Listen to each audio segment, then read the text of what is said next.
Hello दोस्तों, नमस्कार। एनजीईआरटी official पर मैं अमृतांशु पांडे आपका स्वागत करता हूं। आज से मैं आपको रीजनिंग पढ़ाऊंगा। मैं आपको मैथ भी पढ़ा रहा हूं इसी चैनल पर, और अब मैं आपको रीजनिंग पढ़ाऊंगा। किसकी? यूपी पुलिस कांस्टेबल की। मैंने आपसे कहा था कि बहुत जल्द हम रीजनिंग की बैच लॉन्च करेंगे, और आज वो दिन आ गया है। अब देखने वाली बात यह है कि आपके पेपर में किस लेवल की रीजनिंग और कितने क्वेश्चन पूछे जाते हैं। तो आप ये ध्यान दीजिएगा कि यूपी पुलिस कांस्टेबल में रीजनिंग का वेटेज सबसे ज़्यादा है। क्यों? क्योंकि 150 क्वेश्चन में से, कितने में से? 150 में से 55 क्वेश्चन रीजनिंग के आते हैं, जिसमें से प्रॉपर रीजनिंग के 38 क्वेश्चन और प्लस 17 क्वेश्चन किसमें? ये रीजनिंग के प्रॉपर 38 क्वेश्चन आते हैं, और ये मैथ वाले पोर्शन में 17 क्वेश्चन आपके मेंटल एबिलिटी के नाम से आते हैं। ठीक, तो टोटल कितने क्वेश्चन आते हैं? 55 क्वेश्चन। अब 55 क्वेश्चन का मतलब कितना हो गया? 110 मार्क्स हो गए। अब सोचिए आप, अगर पेपर का 33% से भी ज़्यादा अगर आपका रीजनिंग से ही पूछा जा रहा है, तो रीजनिंग आपके लिए कितना जरूरी विषय बन जाता है। इसलिए आपको ये विषय बहुत ही ध्यानपूर्वक पढ़ना है, और मैं इस विषय को आपको अच्छे से पढ़ाऊँगा। लेकिन आपको ये ध्यान रखना है कि आपको चीज़ें सिलेबस से बाहर नहीं लेके जानी है, सिलेबस के अंदर ही रह के चीज़ों को पढ़ना है, क्योंकि वो सिलेबस से बाहर कुछ भी नहीं पूछेगा। और आप यहाँ पर पढ़ने के लिए आए हैं और एग्ज़ाम क्रैक करने के लिए आए हैं, ना कि आप यहाँ पर पीएचडी करने आए हैं। अब हम बात करते हैं रीजनिंग की। मैंने पहली 2 क्लासों में ये चर्चा की थी कि पेपर का टफनेस क्या होता है, किस प्रकार क्वेश्चन पूछे जाते हैं। मैंने वहाँ आपको ये चीज़ें थोड़ा थोड़ा बता दिया था। और अब हम सीधे अपना चैप्टर शुरू करेंगे, और इसी के साथ साथ बीच बीच में प्रैक्टिस करते रहेंगे, क्वेश्चन भी लेके आते रहेंगे। और रीजनिंग के कुछ चैप्टर्स में आपको क्वेश्चन के पैटर्न पे ही बिल्कुल पढ़ाऊंगा, जिससे आपके लिए आसानी हो, आपको ज़्यादा रटना ना पड़े, आसानी से आप चीज़ों को समझ जाएं और पेपर में अच्छे तरीके से अटेम्प्ट करके तो दोस्तों देखिए रीजनिंग में क्या क्या आता है। पहली चीज़ तो रीजनिंग में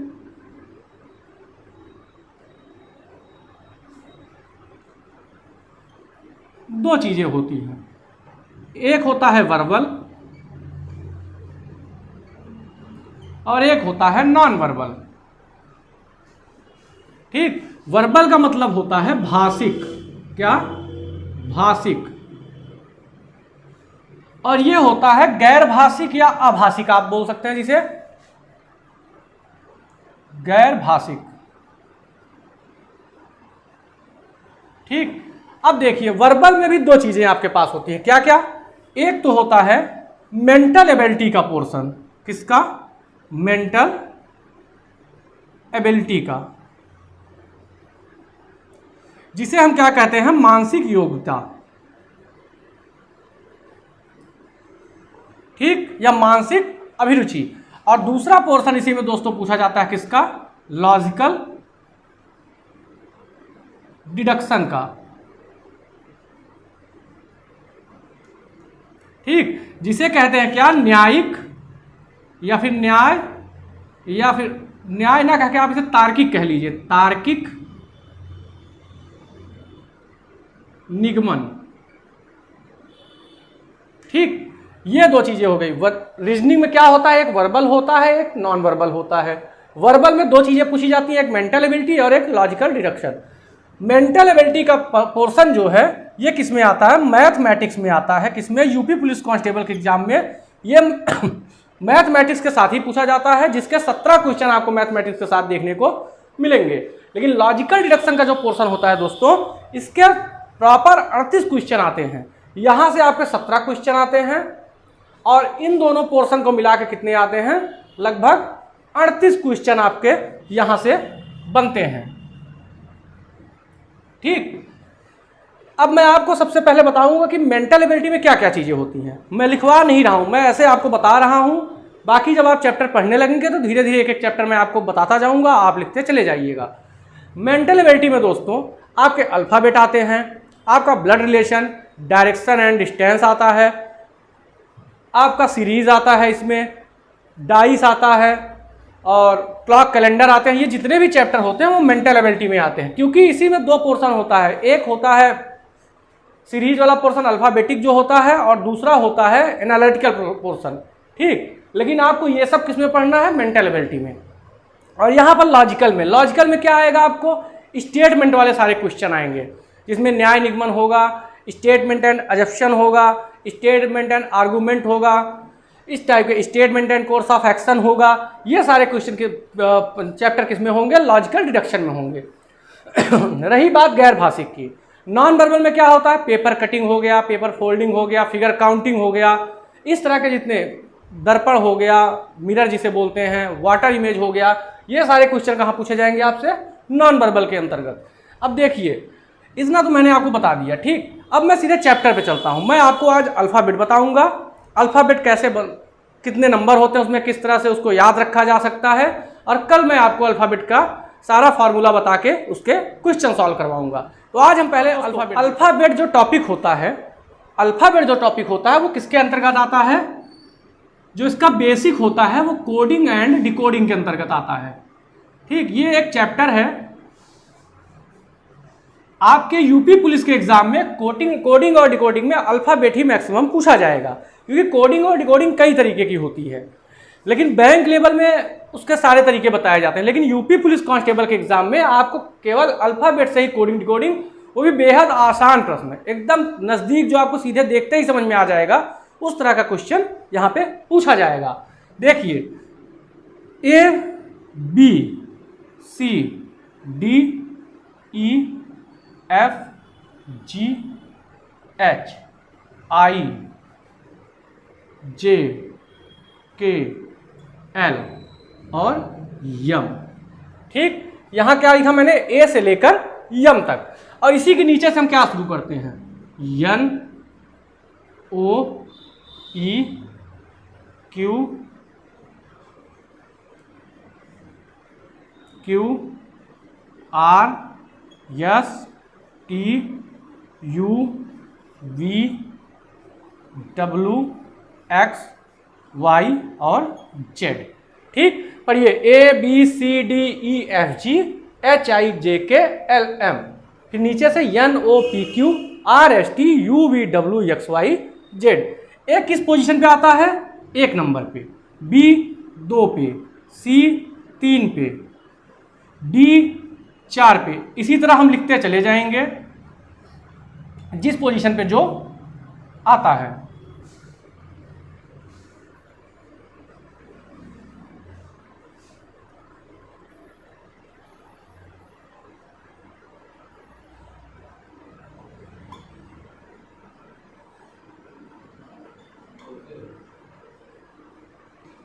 ठीक दोस्तों, ये R 18 हो गया, यस 19 पे आता है, T 20 पे, U 21 पे, V 22 पे, W 23 पे, X 24 पे, Y 25 पे और Z 26 पर।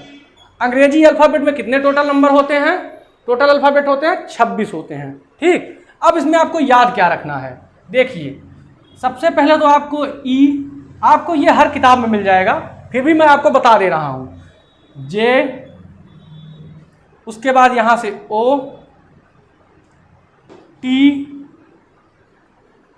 और Y। A और Z सबको याद रहता है, A B 1 2 पे, Y Z 25 26 पे, E 5 पे होता है, J 10 पे होता है, O 15 पे, T 20 पे और Y 25 पे। क्या बन गया हमारा, इजोटी, ठीक। इजोटी आप रख लीजिए, इजोटी क्या है, 5 10 15 20 और 25, ये चीज हो गई। ये बेहद आसान है। अब देखिए आपको याद करने का और मैं दूसरा तरीका एक बताता हूं, ठीक। ये तो बात हो गई E J O T Y की। अब देखिए 3 पे क्या है आपका, C है, 6 पे F है, और उसके बाद 9 पे I है, 12 पे L है, 15 पे O है, 18 पे आपका R है, 21 पे आपका U है और 24 पे आपका X है। 3 6 9 12, इसके बाद की संख्या और इसके पहले की संख्या तो आपको याद रहेगी ना, कि भाई I 9 पे है तो 8 पे H है, क्योंकि H I J, 8 पे H 10 पे J, ठीक। 12 पर L है तो 11 पे K, क्योंकि K L M आता है तो K 11 पर है, यम 13 पर है, ठीक। आपको जैसे आपने देखा U, तो T U B, तो अगर U 21 पे है तो T मतलब 20 पे होगा और B आपका 22 पे होगा, ठीक। ये हमारा क्या बन गया, मैं आपको बता रहा हूं, देखिए C F I L O, उसके बाद आर यू एक्स, ठीक। 3 देखिए 3 6 9 12 15 18 21 और 24, 3 का पहाड़ा याद है, 3 एकम 3, 3 दूनी 6, 3 त्रिक 9, 3 चौक 12। अब देखिए यहाँ से आप सी को अलग कर लीजिए, यहाँ से आपने सी को अलग किया, ये क्या हो गया FILO, first in last out, first in last out, आप ऐसे रख लीजिए, फर्स्ट इन लास्ट आउट, फिलो मतलब फर्स्ट इन लास्ट आउट, फिलो याद हो गया।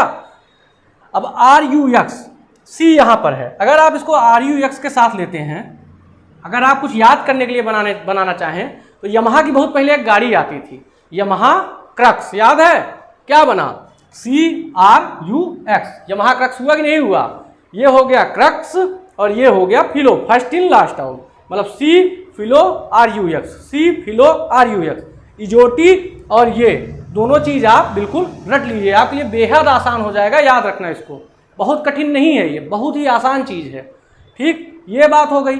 अब मैं आपको इसी में तीसरी चीज बताता हूं, आप देखिएगा दोस्तों, अब तक हमने इजोटी पढ़ा, इजोटी में 5 10 15 20 और 25 ये क्रम थे उसको याद करने के, और हमने पढ़ा सी फिलो और RUX, सी फिलो RUX, फिलो अगर आप निकाल लीजिए 20 से तो क्रक्स हो जाता है वो, ठीक। याद करने का आसान तरीका, फिलो को आप क्या बोल सकते हैं, first in last out, first in last out, पहला अंदर आखिरी बाहर, ठीक, फर्स्ट इन लास्ट आउट, आसानी से आपको याद हो जाएगा। C 3 पर, F 6 पर, I 9 पर, O 12 पर, L 12 पर, O 15 पर, R 18 पर और U 21 पर और X 24 पर, ठीक। अब देखिए एक और चीज मैं आपको बताता हूं, जब सीधा इसको पढ़ा जाता है तो A से लेकर M N O P Q Z तक, ठीक, आई बात समझ में, आप इस तरह इसको सीधा पढ़ते हैं। अब देखिए मैंने इसको इस तरह क्यों लिखा था,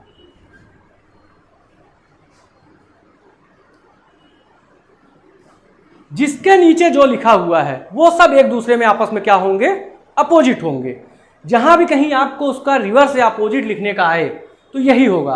अब इसमें एक चीज आप देखिए, ये 13 पर है, ये 14 पर है, अगर दोनों को जोड़ेंगे कितना होगा, 27 होगा, ठीक। कोई भी ले लीजिए आप, जी के नीचे टी लिखा हुआ है, जी 7 पर है, टी 20 पर है, कितना हो गया, 27 हुआ।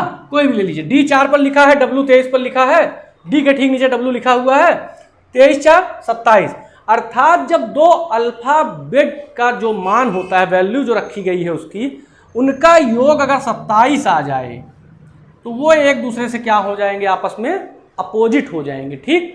जब दो अल्फाबेट्स का मान आपस में जोड़ दिया जाए, न्यूमेरिक वैल्यू जो उनकी लिखी गई है उसको जोड़ दिया जाए और वो 27 के बराबर हो जाए तो क्या हो जाएगा, वो दोनों आपस में अपोजिट होंगे, ठीक। अपोजिट भी आप इसमें समझ गए, ये इसका फर्स्ट हाफ होता है, ये ऊपर वाला जो पोर्शन है आपका ये इसका फर्स्ट हाफ होता है, और इधर से ही पढ़ते हैं तो ये इसका सेकंड हाफ होता है, ठीक है, ये इसका सेकंड हाफ होता है, ये फर्स्ट हाफ, और इधर ही से पढ़ते चले जाते हैं कि किसी अल्फाबेट का सेकंड हाफ हो जाता है।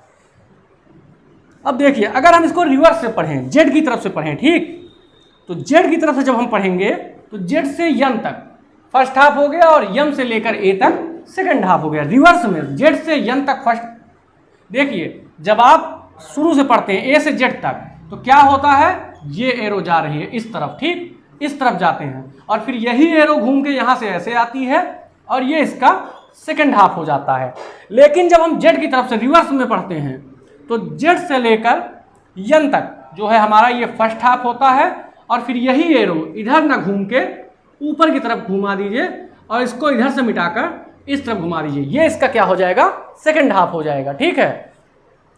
ये सब चीजें जब क्वेश्चन में आएंगी तो आपको बहुत आसानी से समझ में आ जाएंगी कि फर्स्ट हाफ क्या होता है, सेकंड हाफ क्या होता है। अभी आप खाली देख लीजिए कि जब रिवर्स में हम उल्टे से पढ़ते हैं तो इसका नीचे वाला ये जो पोर्शन है यहाँ तक फर्स्ट हाफ होता है, फिर इधर से जब हम शुरू करेंगे तो यहाँ तक आके सेकंड हाफ हो जाएगा। जब हम सीधा पढ़ते हैं तो ए से लेकर यम तक फर्स्ट हाफ होता है, फिर यम से लेकर जेड तक सेकंड हाफ होता है। आपके बात समझ में आई, बेहद आसानी से आप चीज़ों को समझ सकते हैं, बहुत कठिन नहीं है। ये लगता है केवल याद करने की दो तीन छोटी छोटी चीज़ें, जिसे अगर आप याद कर लेंगे तो आपको आसानी से समझ में आ जाएगा। जैसे मैंने आपको बताया इजोटी 5 10 15 20 25 इजोटी याद हो गया। आपको बताया सी फिलो RUX, ठीक, सी फिलो RUX, 3 का पहाड़ा पढ़ते चले जाइए 24 तक, 3 8 24, तो वहाँ तक आपको सी से सी एक कम मतलब 3 एक कम 3 3 पे सी है, फिर आप पढ़ते चले जाइए सी फिलो RUX, वो क्लियर हो गया आपका। ये मैंने बताया कि रिवर्स कैसे होता है, अगर जिसके नीचे जो लिखा हुआ अगर ऐसे आप तोड़ के लिख लेंगे फर्स्ट हाफ के ठीक नीचे सेकंड हाफ को, तो क्या होगा, जब दो चीज़ों का जो न्यूमेरिक वैल्यू है उसको जोड़ के जब 27 हो जाए तो वो दोनों एक दूसरे के रिवर्स हो जाएंगे। अच्छा, आपको अगर याद रखना है ये मैन रख के याद रख लीजिए, LO देखिए LO, और यहीं पे कहीं और होगा VE देखिए, लब जानते हैं, लब तो सब जानते होंगे, ये तो जानते ही होंगे, उम्र हो रही है 18 साल से ऊपर हो रहे हैं, अब तो प्यार मोहब्बत में पड़ ही रहे होंगे, तो लब हो गया ना। देखिए इधर यल का उल्टा O होता है, बी का उल्टा E होता है, B 22 पे है, E 5 पे, 27 हुआ, रिवर्स हो गए। अच्छा ठीक, अब देखिए K का उल्टा P, कमला पसंद तो सुने होंगे ना, K का उल्टा P, याद हुआ। अच्छा, अब यहाँ आप सुने होंगे GT रोड, ठीक, ऐसे ही आपको याद रखना है। हरीश शर्मा, इंडियन रेलवे, कोई बहुत बड़ी चीज़ नहीं है, ठीक, बहुत आसानी से आपको याद हो जाएगा। अच्छा, अभी आप दौड़ भी रहे होंगे, रेस भी कर रहे होंगे, तो JQR का आजकल जूता चला हुआ है बहुत, ठीक, देखिए JQ का उल्टा होता है ना। यहाँ देखिए क्रक्स वाला, यहाँ भी आप लिख सकते हैं क्रक्स, मतलब CX, RU छोटा छोटा लिख लीजिए, CX हो गया, ठीक। बाय, आजकल बहुत बाय लिखते हैं आप लोग व्हाट्सएप पे, बाय हो गया। आई बात समझ में? A to Z पढ़ते हैं आप, A का उल्टा Z, बहुत आसान। अगर आप चीज़ों को रटना चाहें आसानी से आप इसको रट लेंगे, कोई दिक्कत नहीं है। ये छोटी छोटी चीज़ें अगर आप याद रखेंगे तो कोडिंग डिकोडिंग चैप्टर आपके लिए बेहद ही आसान हो जाएगा।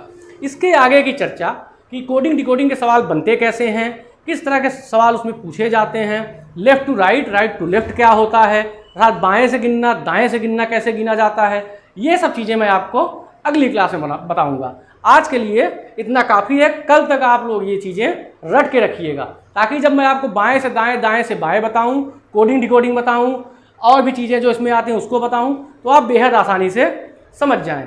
बहुत बहुत धन्यवाद दोस्तों। अगर आपको क्लास पसंद आ रही है तो आप सब्सक्राइब, शेयर और लाइक करना न भूलें, और NGIT ऑफिशियल पर आप लगातार बने रहें। बहुत जल्द ही आपके लिए GS और हिंदी की क्लास को लॉन्च कर दिया जाएगा। बहुत बहुत धन्यवाद दोस्तों, आपका दिन शुभ हो और लगातार पढ़ाई आप करते रहिए। धन्यवाद।